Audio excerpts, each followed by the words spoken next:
నమస్తే నేను రోజా welcome to special drive. అనుకున్నట్టే అవుతోంది, ఊహించిందే జరుగుతోంది. అగ్రరాజ్యం అమెరికాలో అక్రమ వలసదారుల వేట కొనసాగుతోంది. ప్రెసిడెంట్ డొనాల్డ్ ట్రంప్ నిర్ణయాలు ప్రవాసుల్లో వణుకు పుట్టిస్తున్నాయి.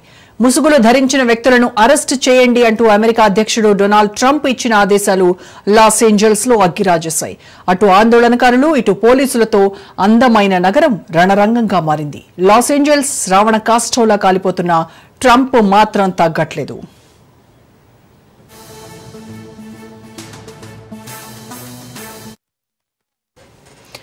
లాస్ ఏంజల్స్ లో 3 రోజులుగా ఆందోళనలు జరుగుతున్నాయి. అమెరికా ప్రభుత్వం చేస్తున్న వలసదారుల అరెస్టులకు వ్యతిరేకంగా నిరసనలు కొనసాగుతున్నాయి. వేలాది మంది ప్రజలు రోడ్డెక్కారు. దీంతో కట్టడి చేసేందుకు టియర్ గ్యాస్ ప్రయోగించారు లాస్ ఏంజల్స్ పోలీసులు.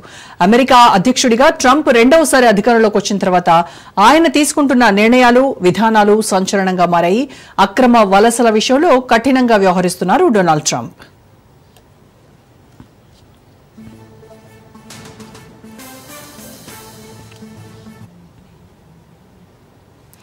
చట్ట వ్యతిరేకంగా దేశంలోకి వచ్చిన వాళ్ళని గుర్తించి వారి వారి దేశాలకు తరలిస్తున్నారు. అలాగే నిర్బంధ కేంద్రాలకు పంపుతున్నారు. ఈ చర్యలను వ్యతిరేకిస్తూ అమెరికన్లు ఆందోళన బాటపట్టారు. రోజుకు అక్రమ వలసదారులను 2000 మందిని ఇమ్మిగ్రేషన్ అండ్ కస్టమ్స్ ఎన్ఫోర్స్మెంట్ ఆఫీసర్లు అరెస్ట్ చేస్తున్నారు. అయితే వారి లక్ష్యం రోజుకు 3000 మందిని అరెస్ట్ చేయడం. ట్రంప్ ప్రభుత్వ చర్యను ఖండిస్తున్నారు అమెరికన్లు. ముఖ్యంగా మెక్సికన్ జెండాలు పట్టుకుని ఆందోళన చేస్తున్నారు.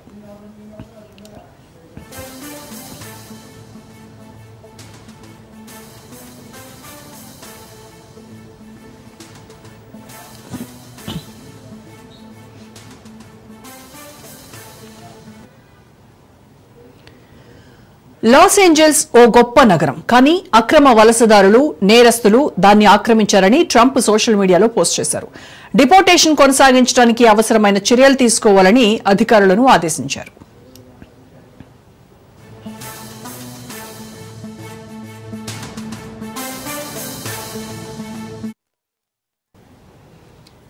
మరోవైపు ట్రంప్ తీరును California governor Newsom, Los Angeles mayor Karen Bass తప్పుపట్టారు. శాంతియుతంగా ఆందోళనలు చేయాలి అంటూ సూచించారు. అయితే లాస్ ఏంజల్స్ ఘటనను White House deputy chief of staff Miller తీవ్రంగా ఖండించారు.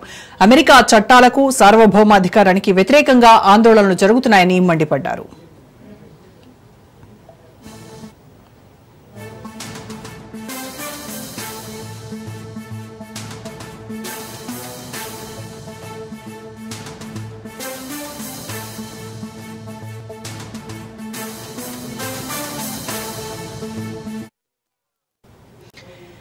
కొన్నాళ్లుగా ట్రంప్ కు బద్ద విరోధిలా ప్రవర్తిస్తున్న మస్క్ తాజాగా లాస్ ఏంజల్స్ నేషనల్ గార్డులను రంగంలోకి దింపాలనే ట్రంప్ నిర్ణయాన్ని సమర్థించారు. కాలిఫోర్నియా గవర్నర్, లాస్ ఏంజల్స్ మేయర్లు ప్రజలకు క్షమాపణలు చెప్పాలని డొనాల్డ్ చేసిన పోస్ట్ స్క్రీన్ షాట్ ను షేర్ చేశారు. దీంతో పాటు జేడీ వాన్స్ పోస్టులను కూడా రీపోస్ట్ చేశారు మస్క్.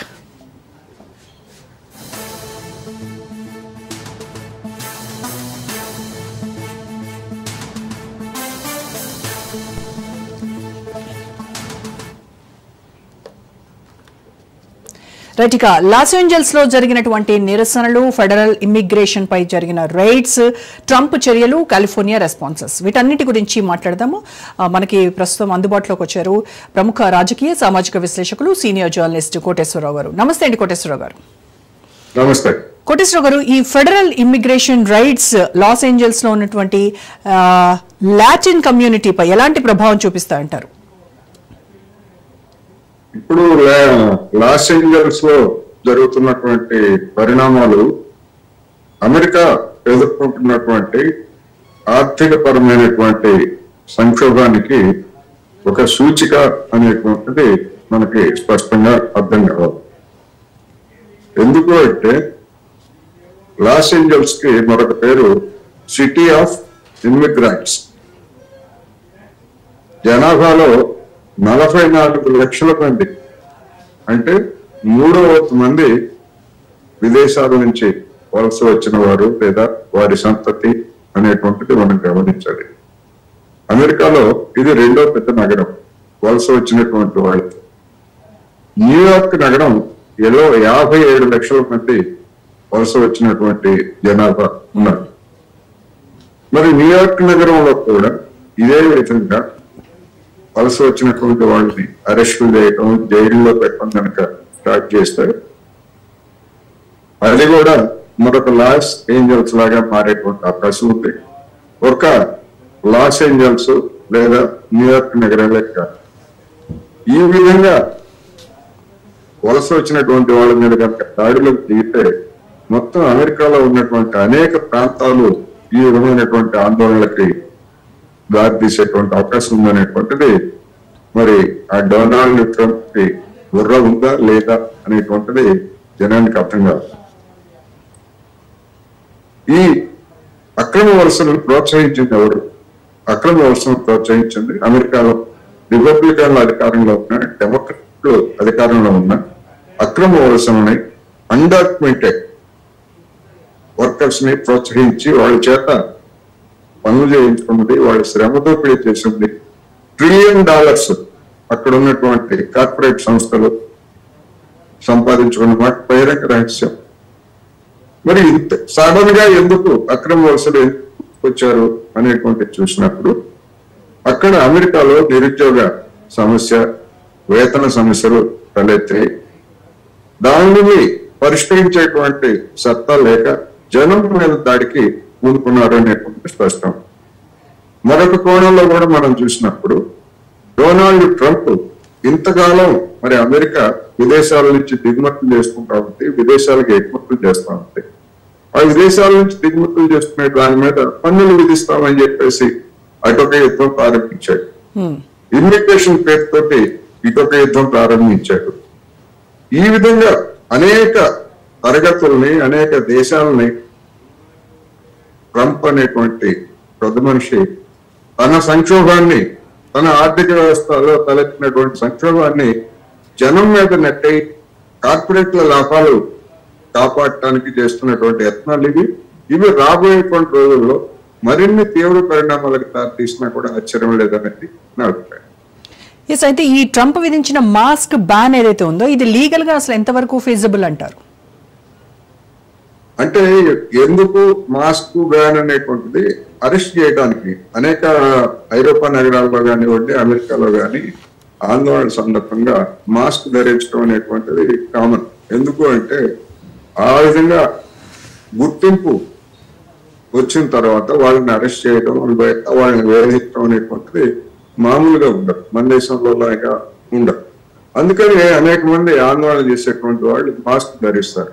ఆ మాస్క్ ధరించకుండా మాస్క్ ధరించినటువంటి వాళ్ళందరూ నేరగాళ్లే అనే పద్ధతుల్లో, అంటే సామూహికంగా ఒక నియంతృత్వం పక్క దారుణమైనటువంటి ప్రజల హక్కులను హననం చేసినట్టు కాదంటారా?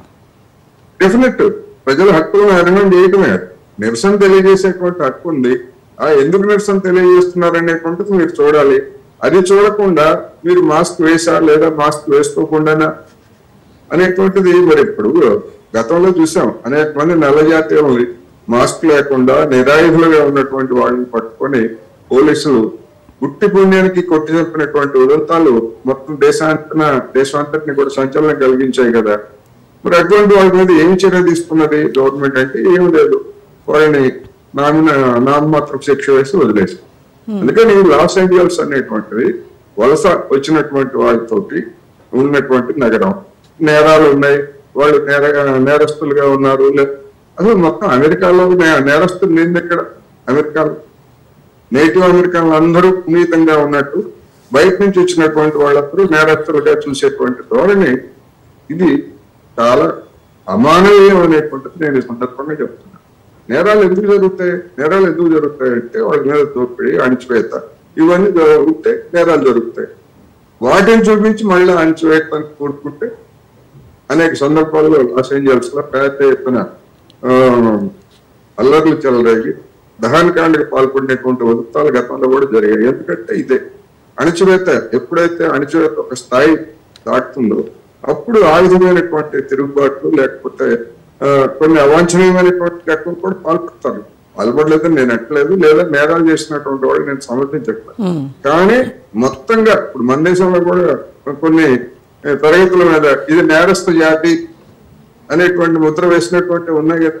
ఆంధ్రప్రదేశ్ లో స్టూవర్ట్పురం అంటే ఆ స్టూవర్ట్పురంలో ఉన్న వాళ్ళందరూ కూడా నేరస్తులు లేదా ఇంకో దగ్గర సెటిల్మెంట్ లో సీతానగరం, విజయవాడ పక్కన ఉన్నటువంటి సీతానగరం అంటే ఆ సీతానగరంలో ఉన్నటువంటి వాళ్ళు నేరస్తులు అనేటువంటి ఒక సాధారణ అభిప్రాయం పోలీసు యంత్రాంగంలోను అదేవిధంగా జనంలో కూడా ఉంది. అందుకని ఇది ఒక సామాజిక సమస్య. ఈ సామాజిక సమస్యను పరిష్కరించలేక ఈ విధమైనటువంటి అణచివేతలు కోరుకుంటే ఈ విధమైనటువంటి పరిణామాలు జరుగుతున్నాయి అని మనం అర్థం చేసుకోవాలి. అలాగే ఈ నేషనల్ గార్డ్ ను పంపించడం కూడా ఎందుకు కాంట్రవర్సీ అని అంటారు? గవర్నర్ న్యూసమ్ కూడా దీన్ని అంటే అన్కాన్స్టిట్యూషనల్ గా ఆయన చెప్పడాన్ని ఎలా అర్థం చేసుకోవాలి? అంటే ఇప్పుడు మనకు కూడా రాష్ట్రాలు ఉన్నాయి. నేషనల్ గార్డ్ అనేటువంటిది కేంద్ర ప్రభుత్వానికి ఫెడరల్ దానికి సంబంధించినటువంటిది. ఒక సిఆర్పిఎఫ్ లేదా మిలిటరీ అయినా కానీ ఒక రాష్ట్రంలో ప్రవేశించాలంటే ఆ రాష్ట్రంలో మా దగ్గర శాంతి భద్రతలకి విఘాతం వచ్చింది, మాకు సాయం చేయండి అని చెప్పేసి రాష్ట్రాలు కేంద్రాన్ని అడగాలి. అలా కాకుండా ఏదో ఒక సాగుతోటి ఒక నగరంలో కొంతమంది నిరసన తెలియజేస్తున్నారు లేదా ఇంకొక పేరుతోటి కేంద్ర ప్రభుత్వము పారామిలిటరీ దించేసి రాష్ట్ర ప్రభుత్వాన్ని లెక్క చేయకుండా చేసిందనుకోండి, కేంద్ర రాష్ట్రాల సమస్య వస్తుంది. ఇప్పుడు కాలిఫోర్నియా రాష్ట్రంలో ఈ లాస్ ఏంజల్స్ అనేది ఉన్నది. కాలిఫోర్నియా డెమోక్రటిక్ పార్టీకి చెందినటువంటి వాళ్ళు ఇక్కడ గవర్నర్. అదేవిధంగా లాస్ ఏంజల్స్ నగరంలో ఉన్నటువంటి వాళ్ళు డెమోక్రటిక్ పార్టీకి చెందినటువంటి వాళ్ళు. వాళ్ళతో నిమిత్తం లేకుండా లేదా మొత్తం అంతా అయిపోయింది సాధారణమైనటువంటి ఇప్పుడు మనకి ఈ నిరసన ప్రదర్శనలు చేసేటువంటి వాళ్ళు అవాంఛనీయ ధోరణికి పాల్పడ్డారని మనకి ఎక్కడ వార్తలు రాలేదు. నిరసన తెలియజేస్తున్నారు, అరెస్టులను ఖండిస్తున్నారు, అంతవరకు వచ్చినాయి. కానీ మరి నేషనల్ గార్డును తీసుకురావడం అంటే ఏమిటి అంటే ఆదిలోనే పెద్ద ఎత్తున అటువంటి దమనకాండతో వాళ్ళని అణచివేయాలనేటువంటి ట్రంప్ యత్నం.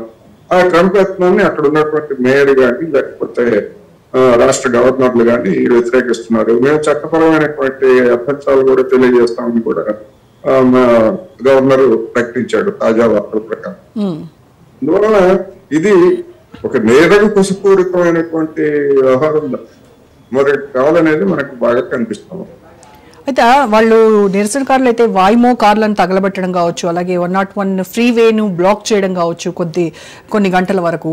సో ఇవన్నీ మరి నిరసన చర్యలు కాదంటారా?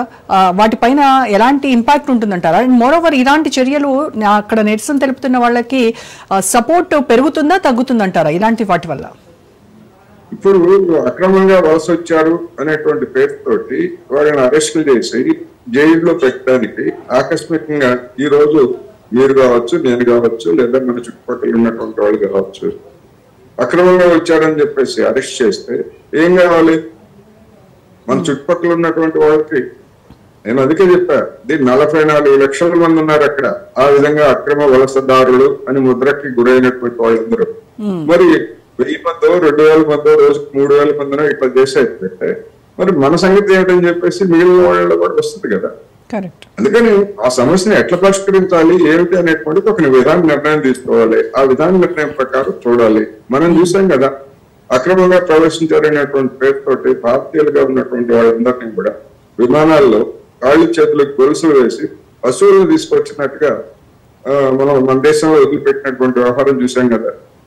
మళ్ళా అదే మానవ హక్కుల గురించి లేదా మరొక దాని గురించి మానవత్వం గురించి కబుర్లు చెప్తారు. విమానంలో తీసుకొచ్చేటువంటి వాళ్ళకి ఎందుకు వేయాలి? వేడీలు ఎందుకు వేయాలి? కాళ్ళు చేతులు ఎందుకు కట్టేయాలి? కడుపు మండదా ఎవరికైనా?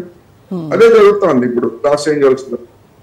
మొత్తం ఒక నగరంలో 44 మంది జనాభాకి సంబంధించినటువంటి ఉనికినే ప్రశ్నార్థం చేసే విధంగా ట్రంప్ చర్యలు ఉంటే దాన్ని మరి వ్యతిరేకించక తమదైనటువంటి తమకు తెలుస్తున్నటువంటి పద్ధతుల్లో టైర్లు తగులు పెట్టచ్చు, లేదా కొన్ని భవనాలు తగులు పెట్టచ్చు, వెహికల్ తగులు పెట్టచ్చు.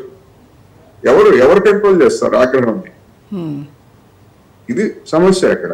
అందుకని దాన్ని చూపించి ఇదిగో నేరం చేశారు మరి వీళ్ళు ఏం చేయాలి అంటే అసలు ముందు నువ్వు స్టార్ట్ చేసినటువంటి నీ అరెస్టుల సంగతి ఏంటి, నీ విధానం ఏంటి? ఒక అమెరికాలోనే కాదుగా మొత్తం యావత్ ఐరోపాని కూడా ఈ వలసదారులకు సమస్య అనేటువంటిది ప్రతి చోట ఎన్నికల సమస్యగా మారుతూ ఉంది. దాని అంతటికీ మరి ఐక్యరాజ్య సమితి ఉన్నది, లేకపోతే ఇతరత్ర వేదికలు ఉన్నాయి. వాటిలో ఏమి చర్చించకుండా ఏమి లేకుండా వన్ ఫైన్ మార్నింగ్ నేను ఎన్నికల్లో చెప్పాను నేను అంతటిని పరిమాణిస్తానంటే ఎట్లా? మానవత్వ సమస్య కదా ఇది. అయితే లాస్ ఏంజల్స్ లాంటి అత్యంత సుందర నగరం ఇప్పుడు అక్కడ ఉన్నటువంటి నిరసనలు వాళ్ళు చేపట్టేటువంటి వీటితో ఒక రావణ కాష్టంలో మారుతుంది. సో అంటే ఒక రకమైనటువంటి భయానక వాతావరణం ఏర్పడుతూ ఉండడంతో ముందు ముందు రానున్న రోజుల్లో ఈ ప్రపంచవ్యాప్తంగా అమెరికాకు వలస వెళ్ళాలి అనుకునేటువంటి వాళ్ళు స్వచ్ఛందంగా విరమించుకునేటువంటి అవకాశం ఉందంటారా అలాంటి ఆలోచనని? డెఫినెట్ గా ఉంది. ఈ లాస్ ఏంజల్స్ లేకపోతే ట్రంప్ అధికారానికి రాకముందే అనేక మంది అమెరికాలో మనం ఉండలేము, అమెరికాలో పరిస్థితులు బాగలేవు అని చెప్పేసి సంపాదించుకున్నది ఏదో సంపాదించుకున్నాం, ఇక మన దేశానికి వెళ్ళిపోతాం అని అనుకునేటువంటి వాళ్ళు చాలా మంది ఉన్నారు. అట్లా ఆ విధంగా వచ్చినటువంటి వాళ్ళు కూడా ఉన్నారు. అటువంటి ధోరణులు అక్కడ ఎప్పుడో ప్రారంభమయ్యాయి. ఇప్పుడు అవి మరింత వేగం అవుతాయి అనేటువంటిది మనకు స్పష్టంగా తెలుస్తా ఉంది. ఇప్పుడు ఒక్క మన దేశమే కాదు, చైనా నుంచి వచ్చినటువంటి వాళ్ళు కూడా అనేక మంది అక్కడ ఉన్నటువంటి చైనాలో చదువుకోవడానికి వెళ్ళినటువంటి వాళ్ళని పట్టుకొని మీరు చైనా కమ్యూనిస్ట్ పార్టీ సభ్యులు, చైనా కమ్యూనిస్ట్ పార్టీ చెప్తే మీరు ఇక్కడ చదువుకోవడానికి వచ్చారు అని చెప్పేసి వాళ్ళ మీద ఆంక్షలు పెడతా ఉంటే, వాళ్ళని చేర్చుకున్నటువంటి విశ్వవిద్యాలయాలకి మేము నిధులు ఇవ్వమని చెప్పేసి నిధులు కోత పెడతా ఉంటే, ట్రంప్ మరి ఎవరి మీద దాడి చేస్తున్నట్టు? చివరికి ఇప్పుడు విద్యార్థుల్ని చైనా కమ్యూనిస్టులని ముద్రేస్తున్నారు, లేకపోతే వలస బతకడానికి వచ్చినటువంటి కార్మికుల్ని అదేంటో ఇన్వైట్ చేశారట, దురాక్రమణ చేశారట వలస వచ్చినటువంటి వాళ్ళు. వీళ్ళు చేసినటువంటి దుర్మార్గాలు, వీళ్ళు ఎన్ని దేశాలని, హైతీ అనేటువంటి దేశాన్ని మొత్తాన్ని వీళ్ళు దుర్మార్గంగా ఆక్రమించుకున్నారు కదా. అదేవిధంగా వీళ్ళు ప్రపంచంలో అనేక దేశాల మీద దురాక్రమణ చేసినటువంటి పెద్ద మనుషులు వలస కార్మికులు దురాక్రమణదారులు అని వర్ణించారంటే ఇంకా అది పక్కా నియంతృత్వ దేశం తప్ప, ఫ్యాసిజం తప్ప మరొకటి కాదనేది మనకు కనిపిస్తూ ఉంది. అంటే వాళ్ళు చేసిన దురాగతాలను ప్రశ్నించే వాళ్ళు లేకపోవడంతో ఇంకాస్త పెచ్చిమీరిపోతున్నారు. డెఫినెట్ గా రేపు ఇవాళ వలస వచ్చినటువంటి మెక్సికన్లని లేకపోతే ఇతర లాటినోస్ ని వీళ్ళందరి మీద దాడులు చేస్తున్నటువంటి వాళ్ళు, అక్కడ ఉన్నటువంటి కార్మిక వర్గం రేపు తమ మీద దోపిడీని ప్రశ్నిస్తే తెల్లవాళ్ళని కూడా వదలరు వీళ్ళు. కరెక్ట్, తెల్లవాళ్ళని కూడా వదలరు వీళ్ళు. కార్పొరేట్లు చూడండి, ఇప్పుడు మనం ట్రంప్, ఎలన్ మస్క్, ట్రంప్ ఏ విధంగా తిట్టుకున్నారో ఇప్పుడు మళ్ళా వాళ్ళిద్దరు కూడా రాజీ పడి వ్యవహారం చేస్తున్నారు. వీళ్ళకి డబ్బులు తప్ప, సంపాదన తప్ప, వాళ్ళ లాభాలు తప్ప. మరి మస్క్ ట్రంప్ కి ఏమిటి మధ్యలో రాజీ ఏమిటి? నీ బూతు బాగోటాలన్నీ నాకు తెలుసు అన్న తర్వాత దాన్ని మళ్ళీ ఎందుకు వెనక్కి తీసుకున్నాడు తెలియదా అంతకు ముందు? అందుకని ఇట్లా డెమోక్రాట్లైనా రిపబ్లికన్లైనా అదే విధమైనటువంటి దుర్మార్గానికి అక్కడ ఉన్నటువంటి కార్మిక వర్గం మీద అమెరికా 2025 పేరుతోటి మొత్తం అక్కడ ఉన్నటువంటి సంక్షేమ పథకాలన్నింటినీ కూడా కోత పెట్టడానికి ఒక పెద్ద ప్రయత్నం చేస్తున్నారు. దాని పేరుతోనే కదా ట్రంప్ బయటకు వచ్చింది ఇది మస్క్. ఇప్పుడు దాన్ని ఇంప్లిమెంట్ చేసిన భాగమే ఇది కూడా దానిలో ఒక భాగమే. ఈ విధంగా అక్రమ వలసదారుల పేరుతోటి జనం మీద తాగింది. అంటే ఇప్పుడు నేషనల్ గార్డ్ విషయంలో ఆయన రంగంలోకి దింపాలని ట్రంప్ ఏదైతే నిర్ణయం తీసుకున్నాడో దాన్ని మస్క్ సమర్థించడం కావచ్చు, ఆయన షేర్ చేసిన దాని స్క్రీన్ షాట్ ని మళ్ళీ రీపోస్ట్ చేయడం కావచ్చు, ఇవన్నీ చూస్తే మళ్ళీ వీళ్ళు ఇద్దరు కలిసిపోయారని అనుకోవాలా? ఇద్దరు ఒక తానులో ముక్కలే. అప్పుడు పంచుకునే దగ్గర ఎక్కడ వచ్చింది వాళ్ళిద్దరికి తగాదా ఎక్కడ వచ్చింది? మస్క్ ఏమడిగాడు, మొత్తం దేశంలో ఉన్నటువంటి వాహనాలన్నింటినీ కూడా, కార్లన్నింటినీ కూడా కంపల్సరీగా వినియోగదారులందరూ విద్యుత్ వాహనాలని కొనుగోలు చేయాలి అని చెప్పేసి ఒక విధానపరమైనటువంటి నిర్ణయాన్ని తీసుకోమని ట్రంప్ మీద ఒత్తిడి చేశాడు. మరి ఇతర పెట్రోల్, డీజిల్ వాహనాలు తయారు చేసేటువంటి కంపెనీలు కూడా ఉంటాయి కదా, వాళ్ళ మీద ఒత్తిడి చేసేవాళ్ళు. అది సాధ్యం కాదు అని చెప్పి అన్నాడు. అందుకని ఎలన్ మస్క్ తనకు దక్కది ఇతరులకు ఎందుకు దక్కాలి అన్నట్టుగా తను చెప్తే వెండా మస్క్ అనేటువంటిది అక్కడ వచ్చింది. అక్కడ అసలు తగాదు అది. మొత్తం విద్యుత్ కార్లలో అతను ముందున్నాడు. అందుకని అందరి చేత విద్యుత్ కార్లు కొనిపించాలని చెప్పేసి విధానపరం నిర్ణయం తీసుకోమన్నాడు. అక్కడ చెడింది వ్యాపారం. అందరికీ తెలిసినటువంటి రహస్యం కదా. ఇప్పుడు మరి కాలిఫోర్నియా లీగల్ ఫైట్ ఎలా ఉండబోతుంది అంటారు? న్యూసమ్, డెమోక్రాట్స్ వీళ్ళు ట్రంప్ చర్యలపై కేసు ఫైల్ చేశారు. మరి అంటే గెలిచేటువంటి అవకాశాలు ఉన్నాయంటారా వాళ్ళు? చెప్పలేము. ఎందుకంటే ఇప్పుడు న్యాయస్థానాల గురించి మనకి తెలియదు ఏం లేదు. ఎక్కడ ఎవరు పాలకవర్గం ఉంటే, ఎవరు పాలకులుగా ఉంటే వాళ్ళ కన్సర్న్లోనే న్యాయస్థానాలు లేదా న్యాయమూర్తులు కూడా పనిచేస్తుంటారు అనేది మనకి తెలిసిందే. ఇప్పుడు పన్నుల విషయంలోనే ఒక న్యాయస్థానం కుదరదు అంటే ఇంకో న్యాయస్థానం కుదురుతుంది అని చెప్పేసి ఇచ్చింది మనం చూసాం కదా. అందుకని మ్యానిపులేట్ చేస్తారు. ఇప్పుడు న్యాయమూర్తులను కూడా నియమించేది వీళ్ళే. ప్రధానంగా పాలక వర్గాల కన్సర్న్లోనే అన్ని వ్యవస్థలు పనిచేస్తాయి. అది పోలీస్ అయినా, న్యాయ వ్యవస్థ అయినా, మరొకటి అయినా. అంతే తప్ప కాకపోతే మనకి మిగతా అమెరికాకి లేదా ఐరోపా దేశాలకి కొంచెం తేడా ఉన్నమాట వాస్తవం. వాళ్ళు కొన్ని విషయాల్లో కొంత లిబరల్ గా, కొంతమంది న్యాయమూర్తులు ఉద్యోగాలు పోయినా సరే అని చెప్పేసి కొన్ని తీర్పులు ఇచ్చిన మాట వాస్తవం. కానీ అల్టిమేట్ గా మొత్తం మీద చూసినప్పుడు ప్రభుత్వం ఏది తలుచుకుంటే దానికి మద్దతు ఇవ్వడం తప్ప మరొకటి లేదు. లేకపోతే వాళ్ళని తీసేస్తారు. మనకంటే ఈజీ కదా ఇక్కడ అమెరికాలో న్యాయమూర్తులను తొలగించడం. ఇటు ట్రంప్ కూడా అదే చేస్తాడు. మనకి మొత్తంగా వ్యతిరేకంగా వచ్చినప్పుడు మొత్తం అందరినీ కూడా న్యాయమూర్తులను పీకేస్తారు. ఓకే, సో ఏదైనా జరగచ్చు అంటారు? ఏదైనా జరగదు. అయితే ఇప్పుడు ట్రంప్ రోజుకు 3,000 మందిని అరెస్ట్ చేయాలి అనేటువంటి ఒక టార్గెట్ ఏదో ఫిక్స్ చేసుకున్నట్టున్నాడు. రోజుకు 3,000 అరెస్టులు జరగాలి అని ఆర్డర్స్ కూడా పాస్ చేశారు. అంటే ఇలాంటి నిర్ణయంతో దేశవ్యాప్తంగా ఇమ్మిగ్రేషన్ విధానంపై ఎలాంటి ఎఫెక్ట్ పడుతుందంటారు? ఇమ్మిగ్రేషన్ ఒక లెక్క ప్రకారం అక్కడ దాదాపు 3.5 కోట్ల మంది ఉద్యోగులు, అదే కార్మికులు ఉన్నారు అనుకుంటే అందులో 18% మంది వరకు ఇమ్మిగ్రెంట్స్ ఉన్నారనేటువంటిది ఒక లెక్కలు చెప్తున్నాయి. ఇంకా మొత్తంగా జనాభా మొత్తంగా చూసుకున్నప్పుడు దాదాపు 7-8 కోట్ల మంది ఉన్నారనేటువంటిది మరొక లెక్కలు చెప్తున్నాయి. మరి 7-8 కోట్ల మందిని రోజుకు 3,000 చొప్పున లేదా ఎంతమంది అరెస్ట్ చేస్తారు? అరెస్ట్ చేసి ఎక్కడ పెడతారు? ఇప్పటికే జైళ్ళన్నీ టికెట్లు అయిపోతుంటాయి కదా.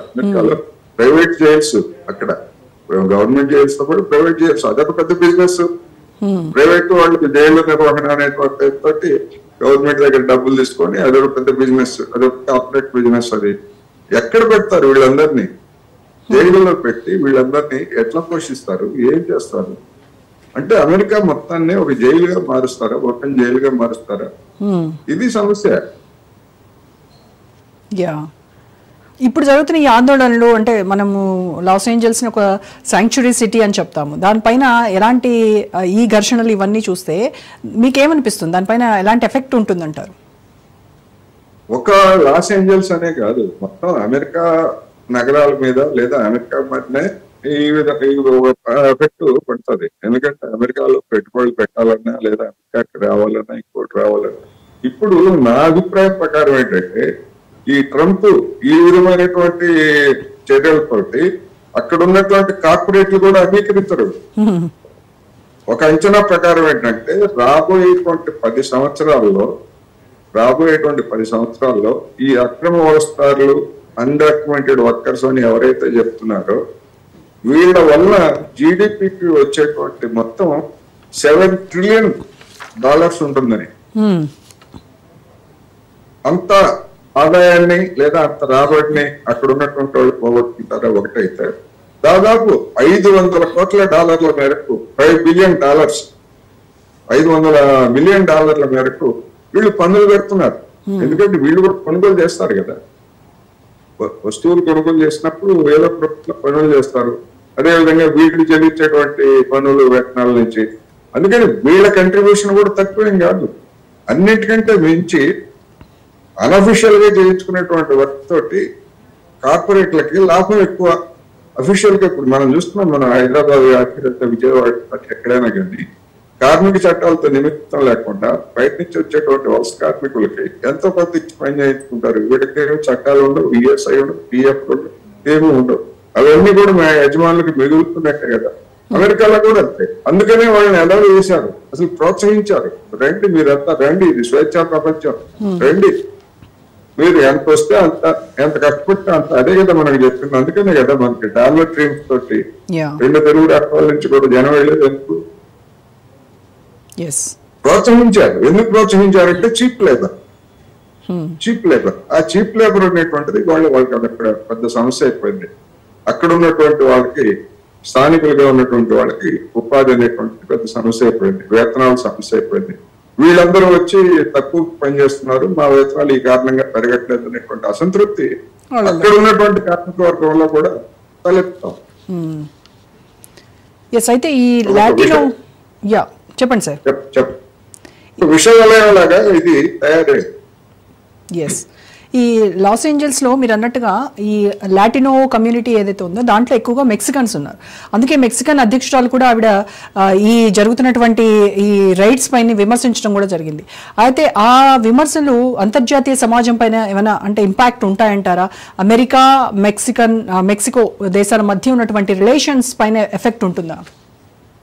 ఇప్పటికే మెక్సికో అమెరికా మధ్య రిలేషన్స్ సక్రమంగా లేవు.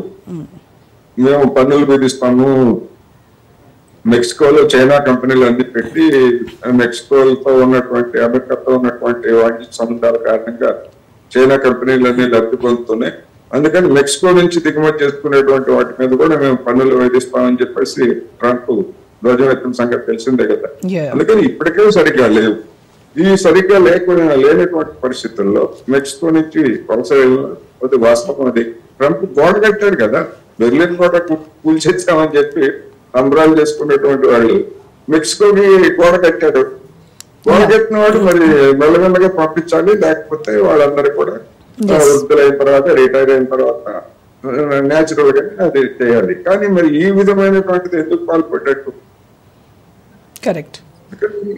అక్కడ ఆర్థిక పరమైనటువంటి సంక్షోభం ఇవన్నీ మూలం. ఇవన్నీ కూడా మనకి పైకి కల్పించేటువంటి సిమ్టమ్స్. ఒక క్యాన్సర్ వస్తే క్యాన్సర్ బయటకు కనపడదు, ఇలాంటి సిమ్టమ్స్ మనకు కనిపిస్తాయి. ఇది కూడా అంతే, అమెరికాలో తలెత్తినటువంటి క్యాన్సర్ కి రకరకాల సిమ్టమ్స్ చూస్తున్నాం. సో అమెరికా పతనం దిశగా అడుగులు పడుతున్నాయి అనుకోవాలి మొత్తానికి. ఆర్థిక వ్యవస్థ ఒడిదుడుకులకి లోనుగా పోతా ఉంది. గతంలో వచ్చినటువంటి 2008లో వచ్చినటువంటి సంక్షోభం దాని ఛాయలు ఇప్పటికీ కొనసాగుతున్నాయి. ఇప్పుడు మరొకసారి సంక్షోభం వస్తే అది ఇంకా ఎంత తీవ్రంగా ఉంటుందనేటువంటి ఆందోళన అనేక మంది ఆర్థికవేత్తలు చెప్తున్నారు. అందుకని ఏమవుతుంది ఏమిటనేటువంటిది అన్ప్రెడిక్టబుల్. రైట్ అండి, thank you so much Koteswara గారు. ఇది వాటి special debate. Stay tune to Raj news.